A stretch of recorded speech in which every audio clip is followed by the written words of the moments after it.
सांसद साक्षी महाराज ने पश्चिम बंगाल की चुनावी गतिविधियों और केंद्रीय गृह मंत्री अमित शाह के दौरे पर अपनी राय दी है। उन्होंने कहा कि पश्चिम बंगाल देश का महत्वपूर्ण राज्य है और उनका ये यहाँ लंबे समय से आध्यात्मिक संबंध रहा है। साक्षी महाराज ने बताया कि पुरुलिया, आसनोल, रानीगंज, कोलकाता और बांकुंडा सहित कई स्थानों पर उनके आश्रम संचालित हैं और हाल ही में राज्य के दौरे पर वहां मौजूद रहे और अमित शाह के कोलकाता दौरे के समय भी मौजूद थे। साक्षी महाराज ने दावा किया कि उन्होंने जनता की नब्ज को करीब से समझने की कोशिश की। उनका कहना था कि अमित शाह के चुनावी भाषणों में ताकत दिख रही, जिससे इस बार पश्चिम बंगाल में राजनीतिक बदलाव संभव है। उन्होंने ये भी कहा कि जनता ममता बनर्जी की सरकार को सत्ता से बाहर कर सकती है।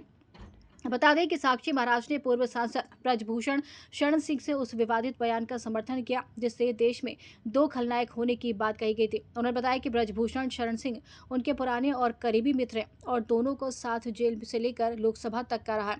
साक्षी महाराज ने कहा कि ब्रजभूषण शरण सिंह का बयान आहत भावनाओं के कारण आया होगा और इसी संदर्भ में समझा जाना चाहिए। उन्होंने कहा कि भारत में मुसलमान दुनिया के कई देशों की तुलना में अधिक सुरक्षित हैं। उनका ये भी कहना है कि यदि कोई सुरक्षित माहौल में रहते हुए भी देश या फिर सरकार के खिलाफ अपशब्दों का प्रयोग करता है या राष्ट्रहित के विरुद्ध काम करता है तो समाज उसे गलत नजरिए से देखता है। पश्चिम बंगाल भारत का एक प्रमुख अंग है और मैं सौभाग्यशाली हूँ कि पश्चिम बंगाल में मेरे आधा दर्जन आश्रम हैं।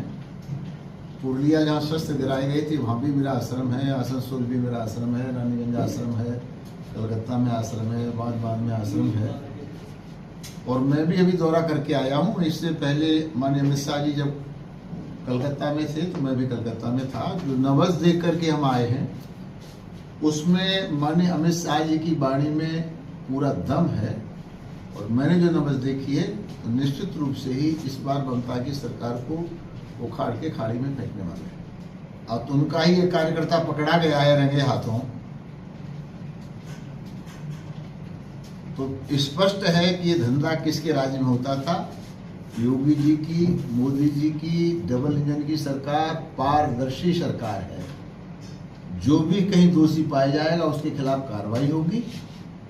तो चूंकि उनका पार्टी का एक पदाधिकारी उसमें दोषी पाया गया तो अपनी छवि को बचाने के लिए उल्टा कहावत ना, उल्टा चोर कोतवाल को डांटे, तो वाली कहावत आदमी अखिलेश यादव जी कर रहे हैं जो नहीं करनी चाहिए।